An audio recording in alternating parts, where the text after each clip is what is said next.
And there's intimacy on the radio, and there's naturalness on the radio that can never be replicated on TV. The marvelous resurgence of radio as a political force in this country. News-related radio programming is evolving. There's a huge hole in our dialogue that can be filled by the synthesis of traditional radio and the freedom that comes from a live podcast. You're about to experience Cowboy State Politics live. Here we go.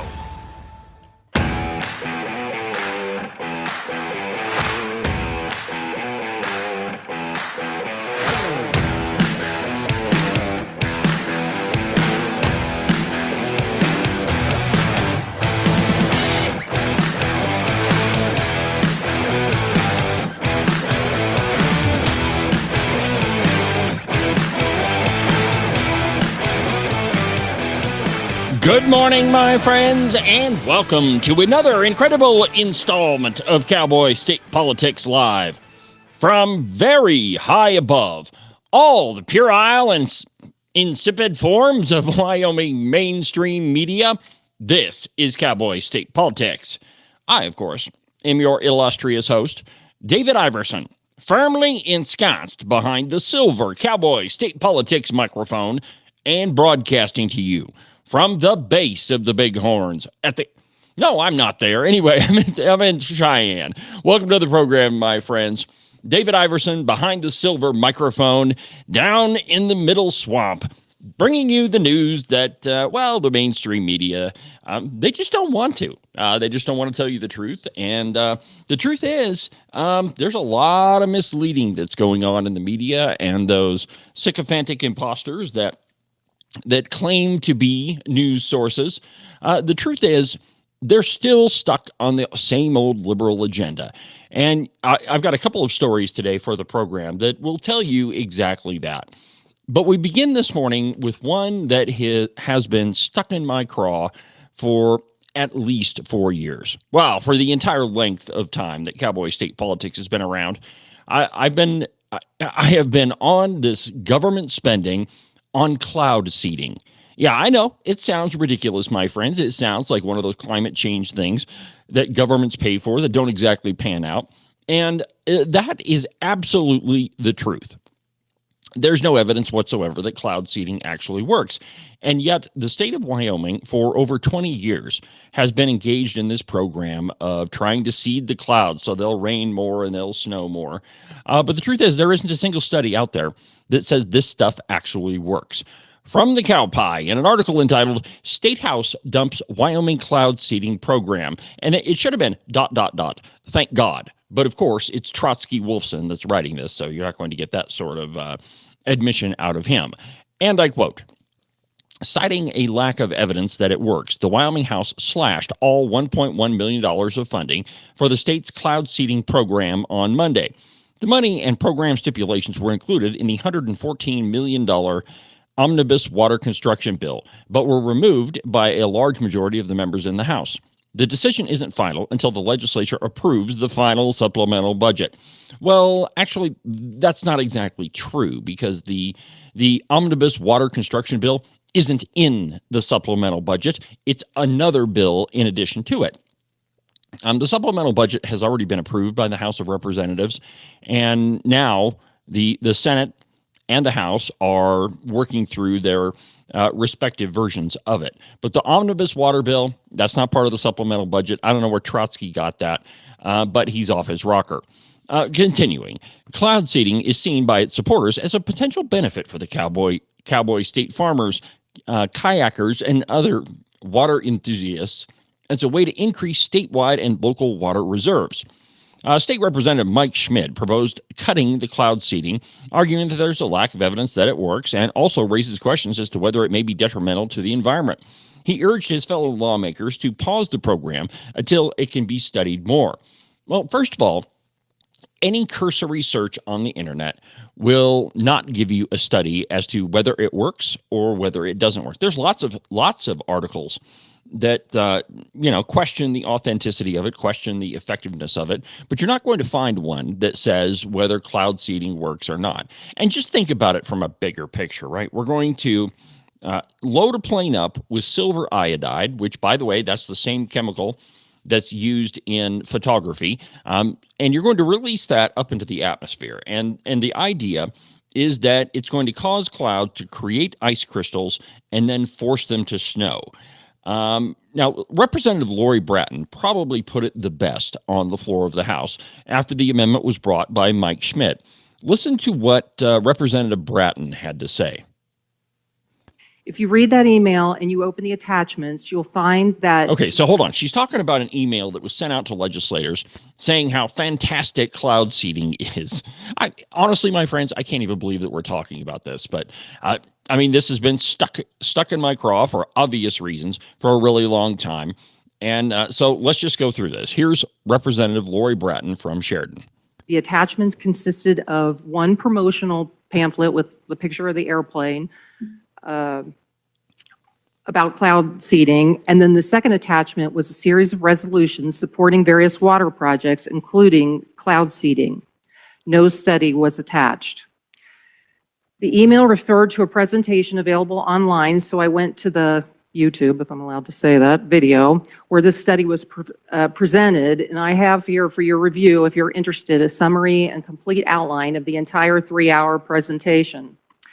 Here's what was presented and what the email referred to as a study.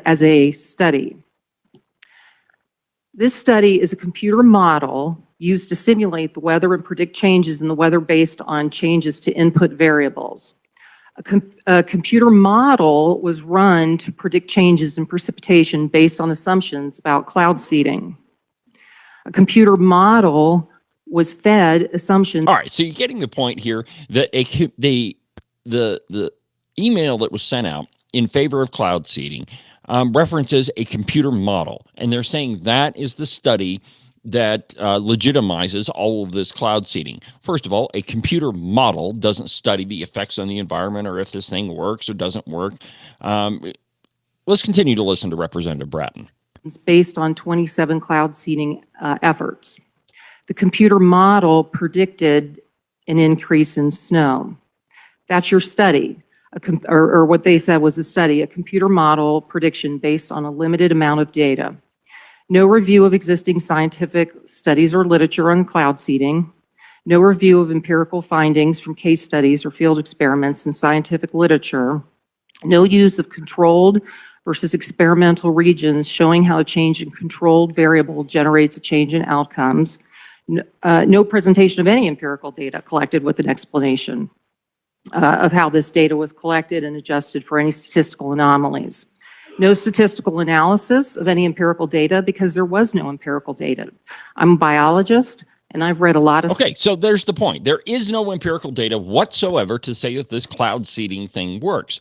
Now, last session, the 2 sessions ago, I guess, the last general session, when the omnibus water construction bill came up, this same discussion took place on the floor of the House. Conservatives stood up and said, what evidence do you have that any of this works? Why should we be spending millions of taxpayer dollars on a dubious program that doesn't have any verifiable results? And the answer was always, oh, it works. It increases water. Well, at the time, the liberals were in control of the legislature, and so there was nothing the conservatives could do about it. Kind of makes you wonder if maybe somebody didn't have a financial interest in this later. Now, I'm just conjecturing. There's a story a little bit later about Steve Harshman when he's responding to John Bear. John Bear wrote an op-ed saying that there are lobbyists on the floor of the legislature, an assertion I absolutely agree with. But this bill is actually, I think that it's evidence of it. There is no reason why elected representatives, presumably smart people, would be in favor of this thing or in favor of spending millions of your dollars, with absolutely no proof that this thing actually works. Now, let's go ahead and finish up what Representative Bratton said, and then I'm going to play you what Bob Nicholas had to say on the floor.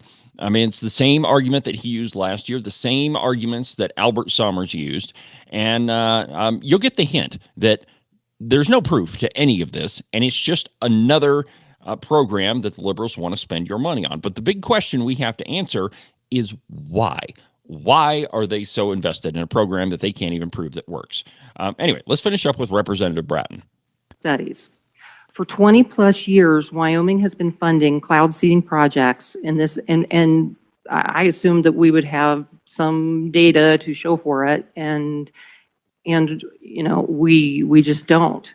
I am on and for the amendment. I think we need to defund this because there isn't a shred of data supporting this expenditure here in Wyoming. There you go. Not one shred of evidence that we should even be thinking about spending money on this. Back to the article from the Cowboy. Quote, cloud seeding uses silver iodide to enhance ice crystal production within clouds.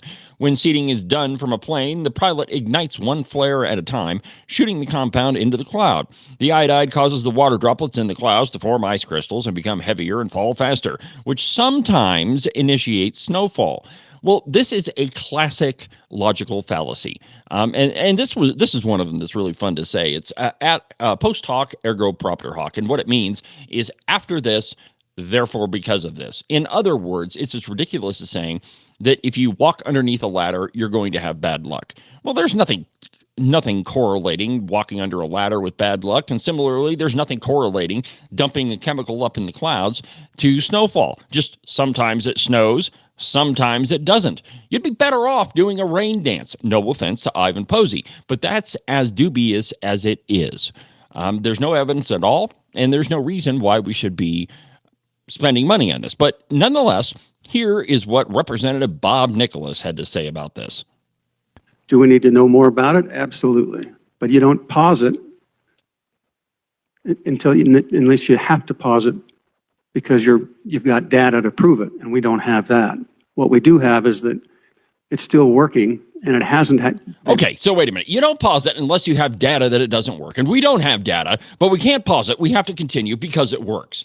This is the most nonsensical circular argument that I've ever heard, but we can't expect anything more coming from the Redcoats because they finally they are starting to be called on their ridiculous spending.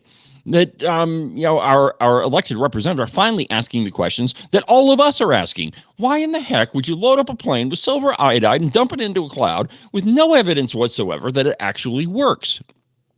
It's ridiculous. And good for the conservatives for killing this dumb thing because it's absolutely wasting millions and millions of taxpayer dollars. Let's see here. Trotsky finishes up, and I quote, and this article that he writes is, at least 3 pages long. Now, Trotsky's a liberal, so he obviously agrees that this thing works. But here's what he says in the end of the article. Listen to this. Quote, Representative J.T. Larson of Rock Springs warned that bailing on this agreement sends a very bad signal to the lower basin states. But even a few Democrats spoke against the program on Monday, like Representative Mike Yin, who expressed doubt that Wyoming is getting its bang for its buck by running it, even though he believes it does work on a certain level. Quote, I don't know if it's worth it, Yin said. It doesn't help a lot of the state. I never thought the juice was worth the squeeze. Yin did say he would support continuing Wyoming's ground-deployed cloud seeding program at a cost of $322,000. Carly Provenza agreed, but also said claims that Schmid made about iodide for cloud seeding being harmful to elk populations is false. Actually, it wasn't elk populations that Representative Schmid was worried about. It was bighorn sheep populations. But nonetheless, it's still wildlife. And here's the other thing, right? You're dumping this chemical into the air, and it has to come down. And so there's no studies that point to the effects, harmful or otherwise, when this stuff hits the ground or hits water for fisheries or anything else. So anyway, good job, Representative Schmid and Representative Bratton, for getting rid of this thing. Now, there might be a reason why some of the liberals are so invested in this thing. And actually, you know what? Just looking at the clock, let's go ahead and take a quick break. And when we come back, we're going to talk about Steve Harshman and how he called out Representative John Baer on the floor. Apparently, Steve Harshman has a problem with the First Amendment. And coming from the guy that swore about Chuck Gray on the floor of the House, you would think he would have a little bit thicker skin. But apparently not. It's Steve Harshman, and, the rules don't apply to him, and forget what happened a couple of years ago. That doesn't matter to him. Anyway, might be evidence of why he supports cloud seeding. Coming up next.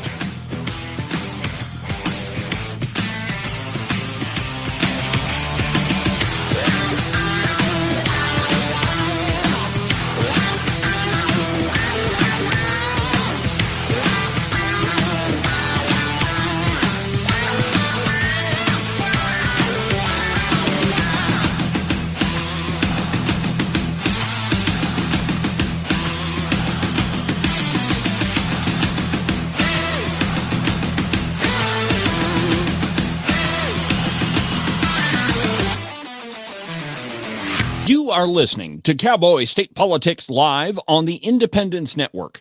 You're not going to find a better source of news, information, and entertainment than right here on the Independence Network. Now, we're making a few changes, moving a couple things around, out with the old and in with the new, and that whole spiel.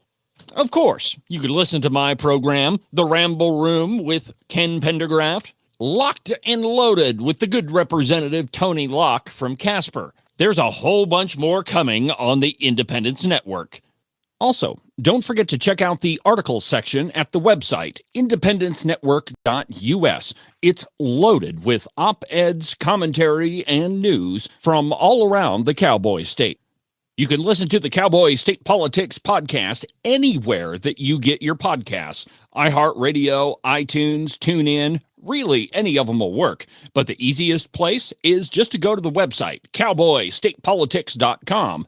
There you can find all of the shows, as well as any of the articles that I might bring up during the course of a program. That way, if your name is Joe Biden and you can't remember if you had your pudding today, well, I probably can't help you with that, but I can definitely tell you why you should have never ran for president. And now, back to our program.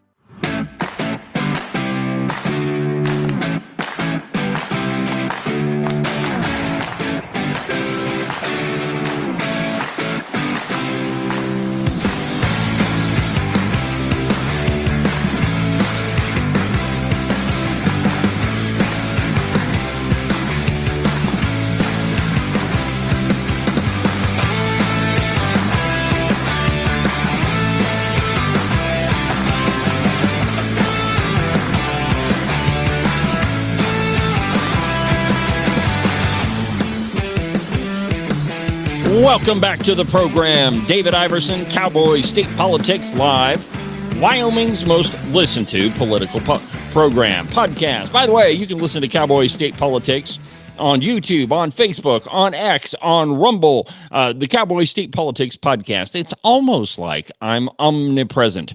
Very, very hard to get away from me if you are a redcoat. Now, welcome back to the program. If you want to be part of the show, the phone number here in the studio or in the Swamp studio is 307-374-8989.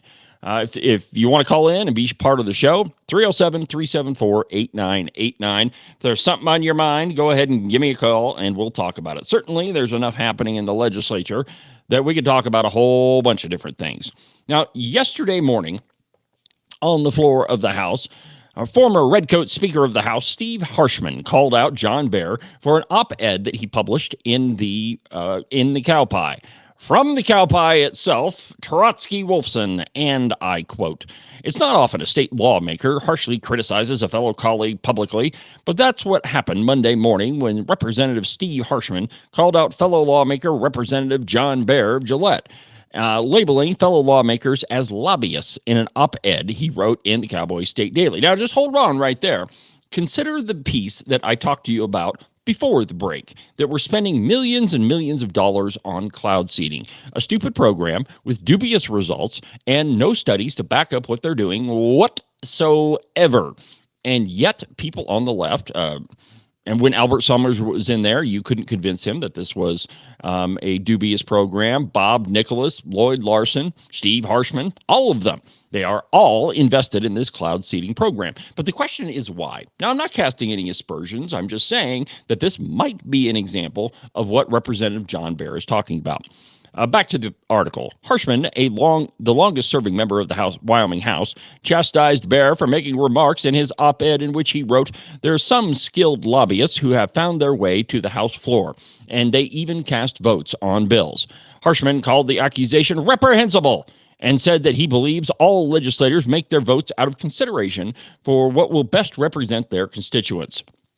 Here is what the former Redcoat Speaker of the House said on the floor yesterday.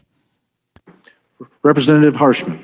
Mr. Speaker, I would like to invoke House Rule 9-2 to explain a personal matter. Please. Thank you, Mr. Speaker. Mr. Speaker, this rule grants me 5 minutes at the mic, and I assure you and fellow members, I certainly won't take that long. Members Article 3, Section 12 of the Wyoming Constitution allows each house to discipline its members for contempt or disorderly behavior. I thought about bringing a motion to reprimand a fellow House member over the weekend after I read a guest column in an online statewide newspaper. Mr. Speaker. Okay, so just think about that right now. So the Constitution says that the House can discipline a member for disorderly conduct. But just did you hear the list of things that Harshman said? Over the weekend, I read an op-ed, a guest column in an online newspaper, and I'm thinking of filing a formal complaint. Apparently, Harshman doesn't have any idea what the First Amendment is, and he definitely can't be criticized, even though it is Steve Harshman that has loads of stuff to criticize him about. It wasn't that long ago that on the floor of the House of Representatives, Steve Harshman was attending via Zoom and left his mic on, and called Representative Chuck Gray at the time, Representative Chuck Gray, and effing, and I can't even say the word, but it was pretty derogatory. Dropped the F-bomb a couple of times. So Steve Harshman, and though they did take away his computer privileges, that's pretty much all that happened to him.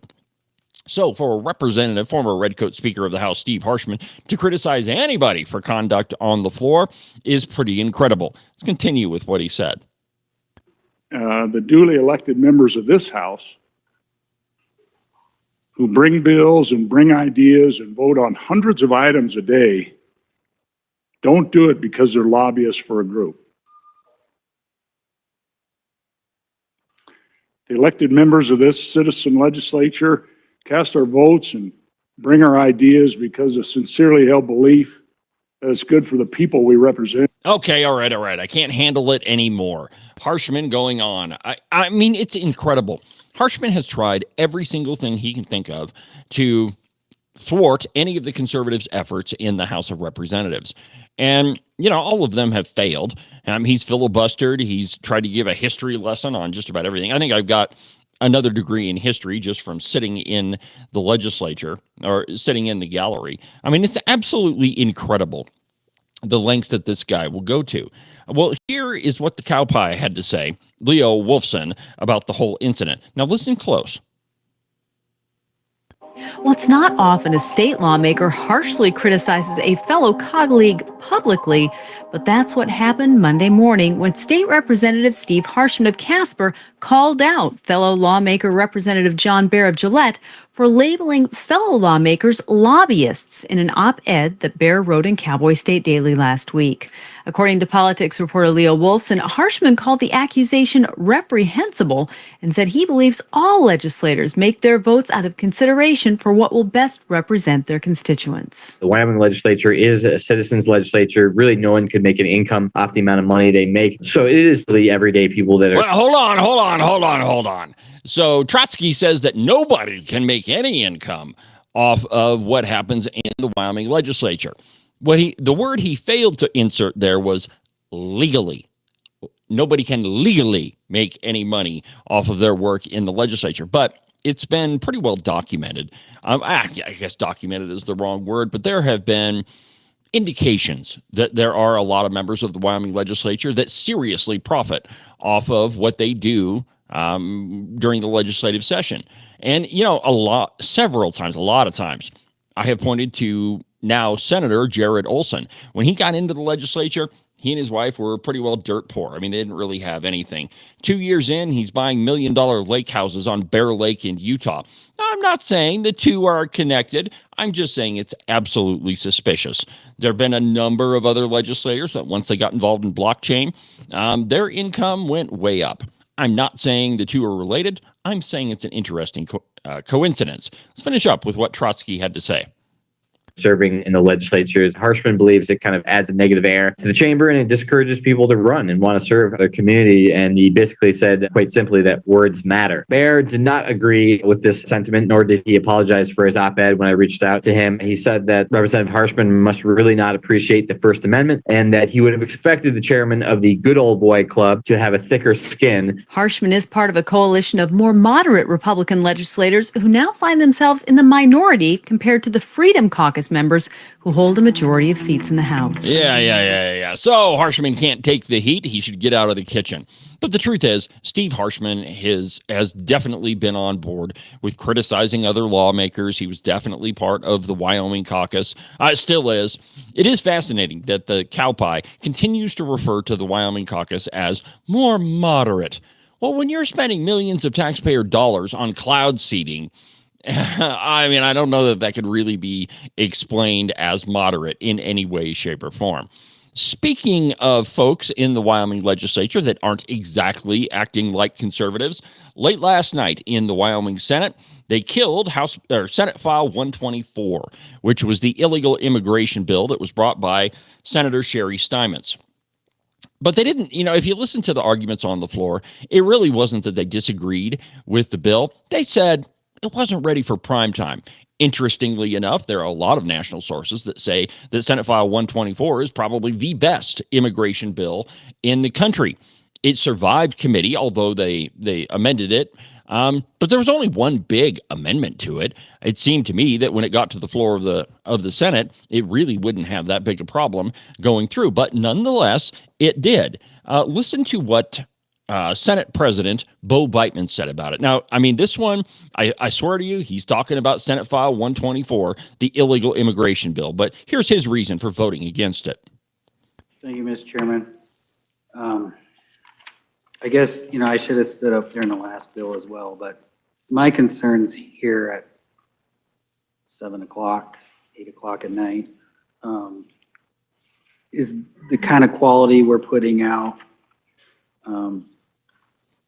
At what point do we pull the plug on some of these bills that aren't quite ready for prime time? I know we try our best to accomplish. All right, so there's no argument as to why he doesn't think it's ready for prime time. He's not talking about the subject matter of the bill. He's not talking about anything in it. He's saying they're doing crappy work, and so they should just kill a bill because he doesn't want to take the time to go through it and actually make it a better bill. And he actually goes on in the soundbite to say, could we spend the time? Could we make it a better bill? Yeah, I think so. Well, let's just let him say it. They are our fellow senators who we care about and we respect, and the issues, we're there on the issues, but trying to drag bills across the finish line that are so heavily amended and so in need of a lot of work, I don't think does this chamber justice. And I don't think we're living up to our reputation as doing the quality work. I have serious concerns about. Okay, all right. So basically what he's saying is, I don't want to do my job on this bill, so let's just kill it. It's not ready for prime time, and, we really couldn't. We could take the time and fix it and make it a good bill, but it's really late, and I want to go home, and, we just shouldn't work on it at all. That's absolutely ridiculous. I mean, that argument doesn't even make any sense. The truth is, Wyoming does have a problem with illegal immigration. It wasn't that long ago that here on Cowboy State Politics, I played you undercover video of Teton County Sheriff Matt Carr admitting that he lets illegal immigrants go. So don't tell me that this isn't a problem in Wyoming. And secondly, don't shirk your duties in crafting good legislation. The truth is that the Wyoming Senate last night protected illegal immigrants in this state. I mean, that's it. There's really nothing else that you can say about it. It was late. They weren't doing good work, and they just decided to kill the bill. Now, that doesn't really sound like they're being all America first. It doesn't sound like there's an acknowledgement of one of the biggest problems in this country. It wasn't that long ago. Then people just like Bo Beitman visited the border and said that all states are border states now, but not in the Wyoming Senate. Apparently, nope, the hour is too late. We just can't be bothered to take the time to craft meaningful legislation, and so they just killed it. Here's what Democrat Mike Giroux said about it. But you know, this is so important to so many people. Either side of the issue, it doesn't matter. But we have to get this right. Then why don't you? We can't make a mistake here. Then don't. This is something where we need to be doing our best work. Please do. With all due respect, I think right now we are far from it. Okay, move it to second reading and fix it tomorrow. On and against this bill. Yeah, you know why Mike Giroux is against it? Because he is a senator from Jackson. Because he's definitely a liberal. He's totally in favor of all this illegal immigration. And by the way, if you go to Jackson, during the summer, I don't know about this time of year because it is their off season, but I was shocked at how many immigrants were in Jackson, working in Jackson. Now, I'm not saying they're all illegal. Many of them may have been here absolutely legally. I'm saying that there is a very high percentage of people in Jackson that are definitely not citizens of the United States. Maybe they're working on their citizenship papers. Who knows? But what I'm saying is there could definitely be an investigation into illegal immigration in Jackson. And the truth is, Mike Giroux, Bo Beitman, Tara Nethercott, all of them that spoke against that bill, really one of the reasons why they voted against it is probably the bill's sponsor, Senator Sherry Steinmetz. If you listen to the whole debate, it really was a pile on Sherry Steinmetz day.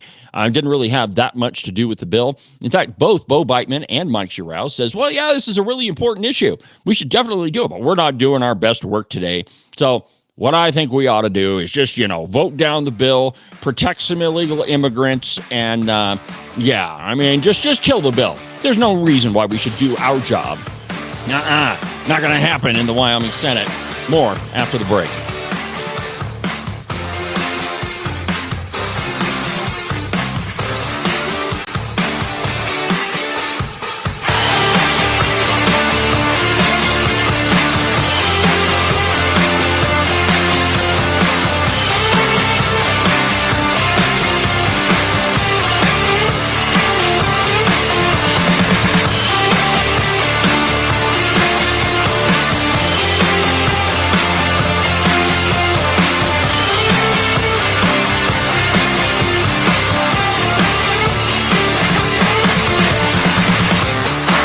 You can listen to Cowboy State Politics live every Monday through Friday at 10 a.m. on the Independence Network. Make sure that you subscribe and follow the Cowboy State Politics podcast. You can do that from the website, cowboystatepolitics.com, or anywhere that you get your podcasts. That way, you'll make sure that you won't miss a single episode of Cowboy State Politics. Concerned about the future of Wyoming, but unsure how to help? Honor Wyoming is giving you the chance to create real, lasting influence. And it's as easy as 1, 2, 3. The Honor Wyoming Bill Tracker is designed to empower Wyoming voters. We're cutting through the noise and equipping you with all the info you need to keep tabs on Wyoming lawmakers, as well as the tools to take action on the issues that matter to you most.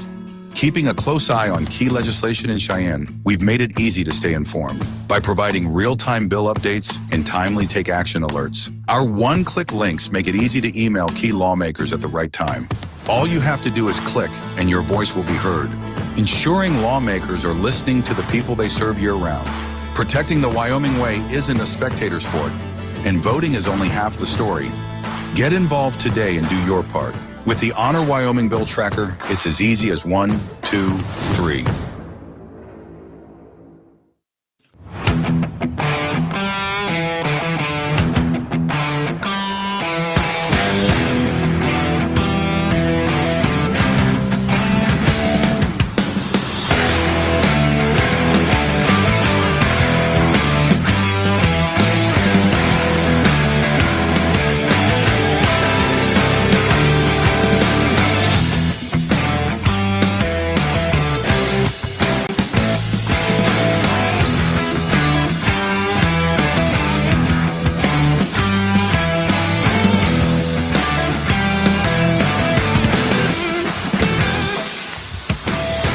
Welcome back to the program, Cowboy State Politics, on YouTube, on Facebook, on X, on Rumble, pretty much everywhere. And if all of that fails, go to the Cowboy State Politics website, cowboystatepolitics.com. By the way, I've added a new feature. I don't know if you've noticed it or not, but there's a new channel to the podcast where I replay all of the live episodes. To find that, go to the website. Right up at the top in the menu, you'll see a little button that says Live Replay. Shortly after every single episode of Cowboy State Politics Live, I'll post the live episode there. So you can go back and listen to what I talked about on the program. There is a ton of content coming from Cowboy State Politics, and you don't want to miss any of it. I bring you the inside story of what's happening, and it's definitely something that the mainstream Wyoming media, the Pravda on the Platte, the Cow Pie, the Wyoming Turkey Vulture, and every other liberal outlet is not going to, simply because, well, they don't want you to know the truth, because they have an agenda. And if you pay attention to any of the pieces that are coming out, you can spot it pretty easily.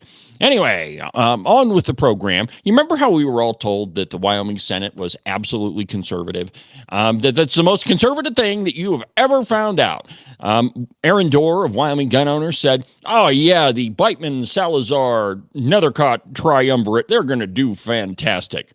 Well, one thing that they are doing a fantastic job at is killing conservative bills. Oh, they've passed a couple of them like Senate File 69, okay, a 50% reduction in property taxes for houses under $1 million. I think most of us are probably pretty happy about that. It's got some problems, though.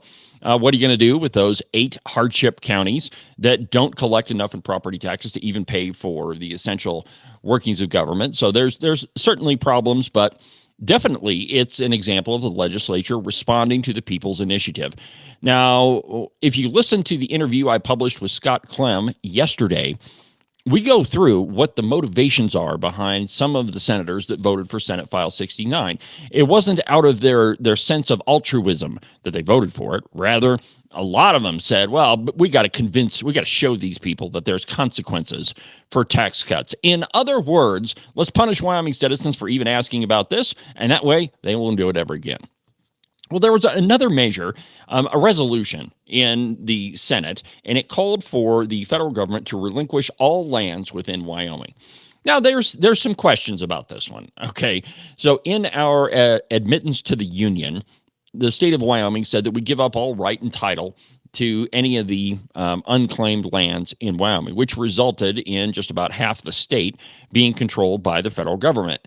And those lands largely, I'm not going to say, this is the case with all of them, but largely that ended up being property that really homesteaders didn't want. I mean, we're talking about BLM land that's out in the middle of nowhere. Well, now a lot of that land isn't out in the middle of nowhere anymore, and the state of Wyoming really is a giant checkerboard of state and federal and privately owned property. Well, this resolution demanded that the federal government give up all right to that land.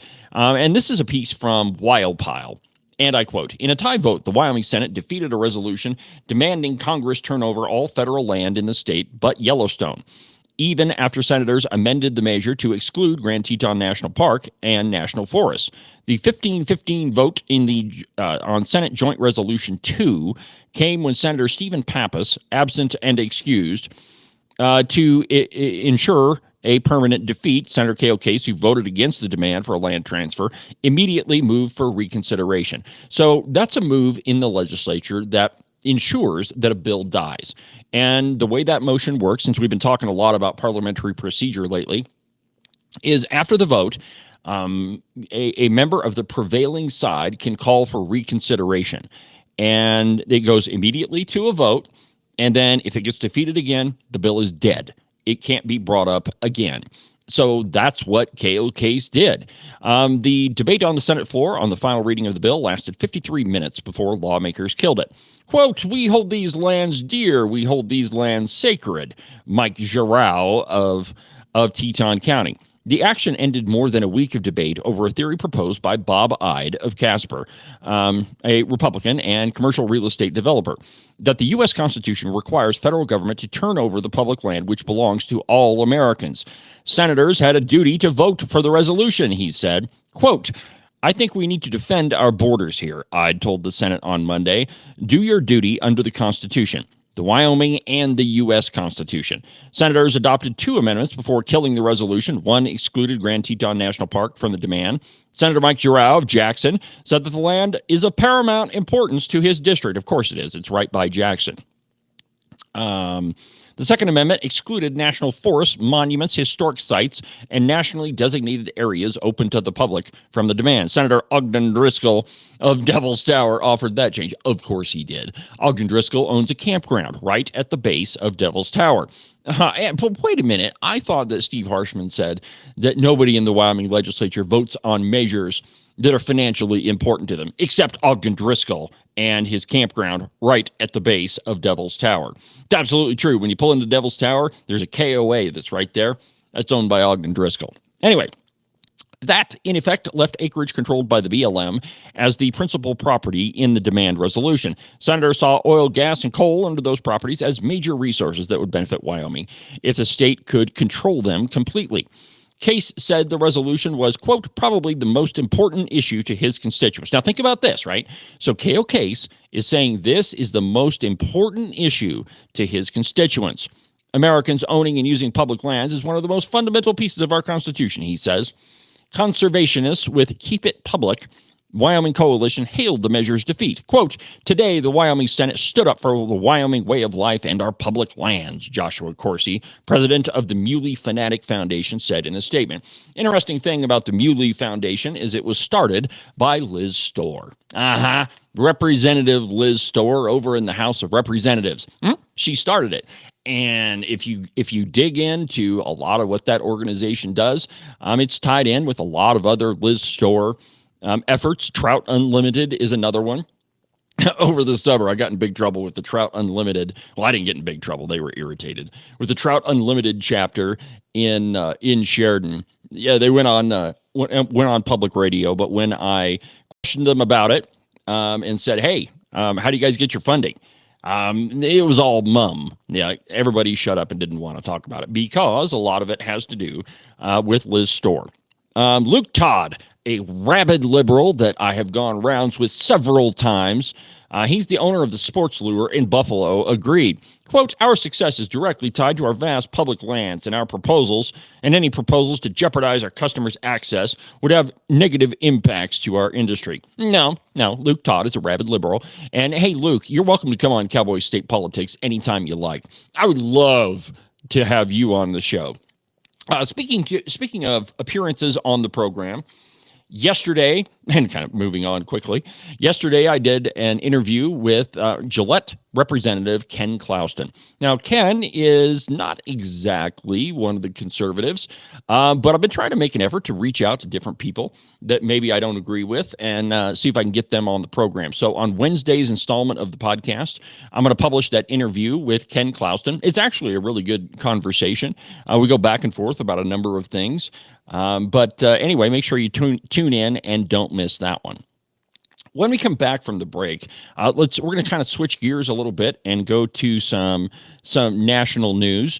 There's a circuit court judge that struck down an FOID card requirement in Illinois. That's a firearms owner identification card. Yeah, more restrictions on the Second Amendment coming from liberal states like Illinois. Interestingly enough, they have one of the highest crime rates in the country. But that's not, it's not because of their gun control. No. All right. Anyway, more when we come back.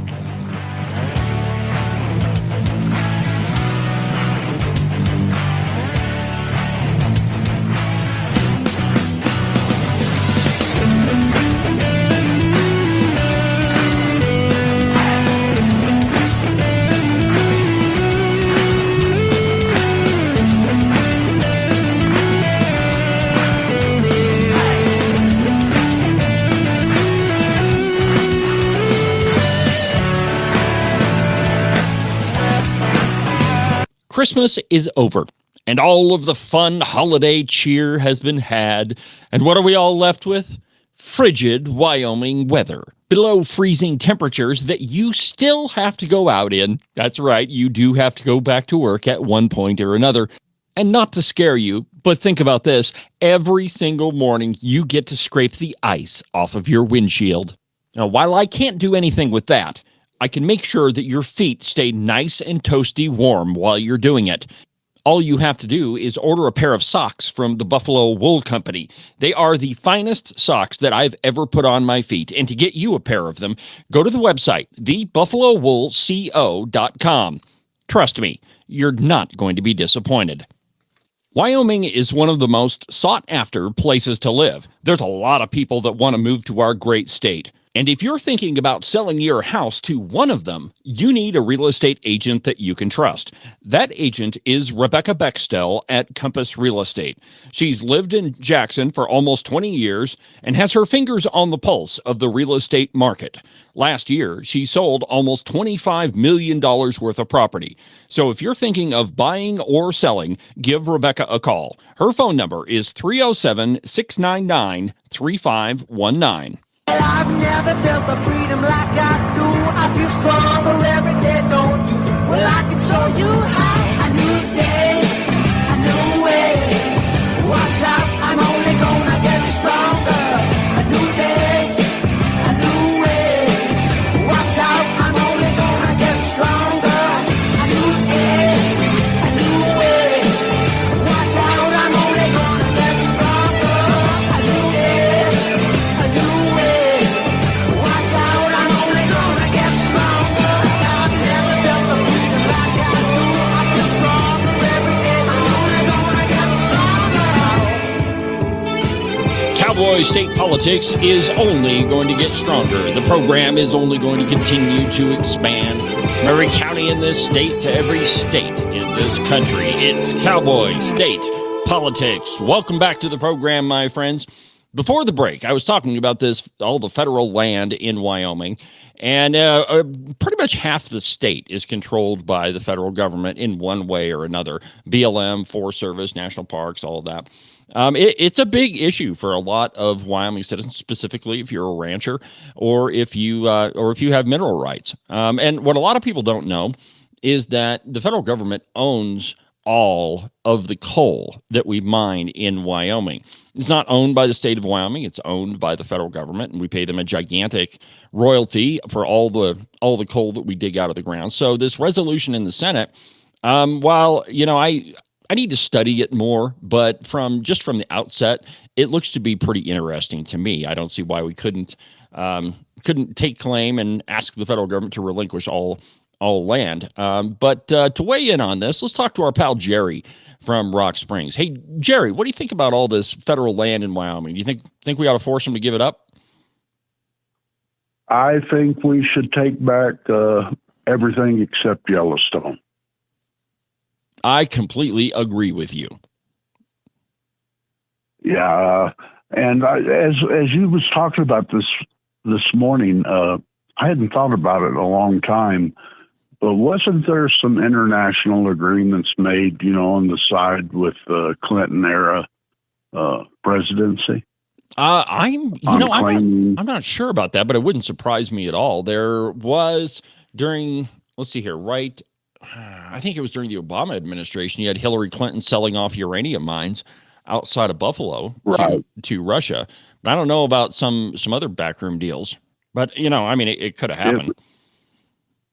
I got to look into it because I remember it was a political itch for me at the time, letting foreign countries have claim on these national parks and what's going to happen in it. But when I get time, I'm going to look into it. But I'd forgotten completely about that. And I'm so happy that we had Representative Hageman in office at this time. I mean, this is going to be historic. People are going to look back on this, whether we lose the land or win it back. They're going to look back on this, and she is going to be remembered. Oh, I think that's without a doubt. I mean, there's been a lot of work that she's done that's like truly I don't think that any of our representatives have ever done that. And, maybe thinking about it, I did a number of episodes, oh man, it was a few months ago, about natural asset companies. And, that was letting people buy ridiculous things like beauty of our natural resources. And Harriet Hageman was instrumental in getting that. I don't know, repealed is not exactly the right word, because it was a backroom deal. But I think if you talk to Harriet, she'll probably tell you that, this is an issue that we need to work on, that, there's no reason why Wyoming couldn't manage all of that federal ground. Yeah, I tell you, a day of fishing with her, I bet would be a day you'd remember. I have to tell you that out of all the interviews I do, the easiest one is with Representative Hageman. Pretty much, you only have to do one thing and say, "So, Harriet, what's on your mind?" And she just takes care of the rest. But she's an amazing representative, and I think she would be an amazing governor, though she won't admit whether she's going to run or not. I know. I hope she does.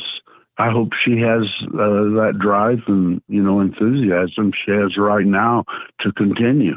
I just don't know who's going to replace her. Yeah, well, that's a big question there. I was talking with a couple of representatives last night, and there's a lot of ways that it can go, but I think one thing's for certain: if Harriet were to come back and run for governor, I think she would win in a landslide. I think you'd be dumb to try to run against her. Yeah, there's just been too much exposed, about the rhinos and the redcoats and the socialists and Marxists, and how they exist in this state. I'm not saying we're anywhere close to becoming a socialist state, but I live in Sweetwater County. You got to remember, when I moved here, there was not one Republican on any ticket. Yeah, because they knew they weren't going to win. And it's not because, man, I was really blessed with my attitude to come into a county that was Democrat and find so many wonderful people that were Democrats. It's the way they, we have 52 different identities here from all over the world, or 56, I believe. It's noted historically. We got a big sign, but these people, I know I'm only second generation. Both of my grandpas came here from Germany. They were pretty well slaves in Germany at the time, but I understand. We have it so good, and them knowing, one or two generations away, what their families had to go through in Europe. Even the Democrat policies here aren't argued. And that's why we got to start. There's a lot of good youth coming out. And if we start educating the people on how we live today, not how we lived, 200 years ago, I believe we would have, I think there's more libertarians here than Democrats. They just don't realize their politics. Well, but yeah. I think you'd have a lot more people. Whether they stayed in the Democrat Party or not, they have the power to change it. Well, the truth is, Jerry, you've got some Democrats from Sweetwater County that are hiding in the Republican Party. I've been keeping a close eye on your people, and yeah, they're just as far to the left St. Patrick's Day. Oh boy, St. Patrick's Day is coming up. I'm not going to mention his name, but we were left with him possibly losing in the county or voting for a better candidate. And I believe we did have maybe what we needed, but a much better candidate that was closer to, what conservative Republicans want. Yeah, absolutely. And so a lot of people, we felt, we had to vote for him. Yeah, well, like I say, he's conspicuously suspicious. All right, Jerry. And when you talk to him though, he's to not anything I've been around. You don't hear what you hear on the state level when he gets in his little club. Oh, of course not. Of course not. His voting record is entirely different story. Well, Jerry, I'm keeping a close eye on him. I got to run. I got one more thing I want to talk about before the end of the program. You have a good day, my friend. All right. Thank you. God bless our republic. All right. Thanks to Jerry for calling into the program.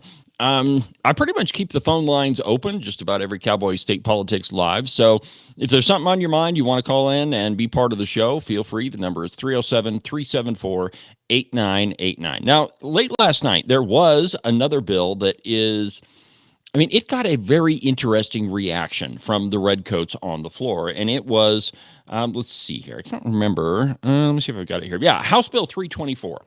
And basically the bill made employees that were hired by the top four of the top five elected officials in the state control over their employees. In other words, made their employees right to work employees. So they could be fired at any time for any reason. Now, the rest of Wyoming is a right to work state. Now, the reaction from Lloyd Larson and Steve Harshman was absolutely incredible. Now, I want you to listen to this. It's kind of a long soundbite, but it is pretty revealing what these guys say. Take a listen to this. So, folks, I tell you, it's always this thing. It's always, the Empire Strikes Back and Return of the Jedi. We're the Jedi.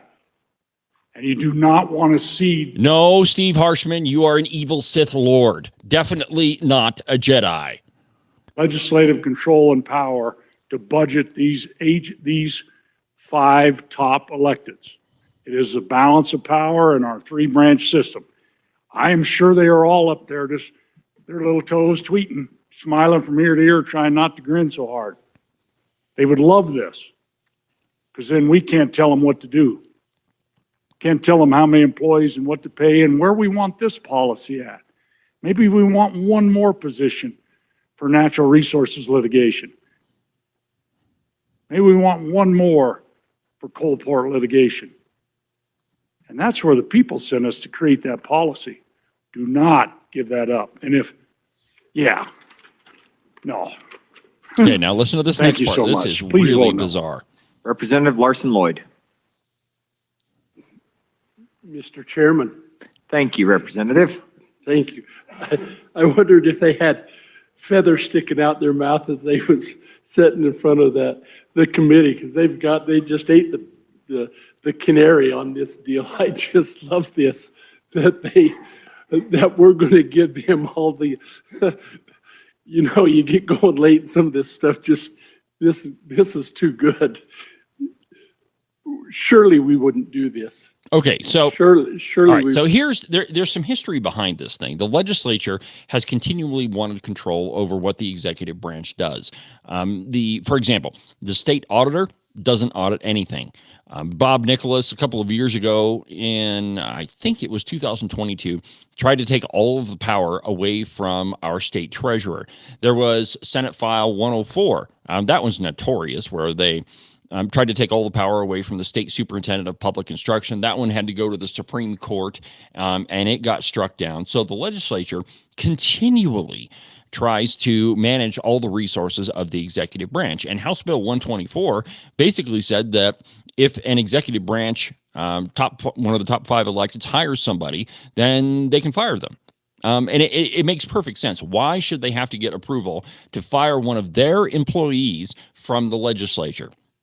It's just another example of the legislature trying to wrest control away from our top five elected officials. And I just found the soundbite, the Jedi and the Empire Strikes Back and the cat eating the canary. I mean, I thought the whole interaction was kind of crazy, and I just had to play it for you. Well, we've come to the end of another busy broadcast hour on the program. Like I said, if you miss any of Cowboy State Politics Live, you can go to the website and go to live replay, and it'll take you to that other podcast channel where you can listen to every single episode of Cowboy State Politics Live. Coming up tomorrow on the program, an interview with Ken Clouston. My attempt to reach across the aisle and talk to some of these folks who aren't nearly as conservative as we would like. But we'll do that on tomorrow's edition of the podcast. But for now, from the depths of the Middle Swamp, I'm David Iverson, and this is Cowboy State Politics.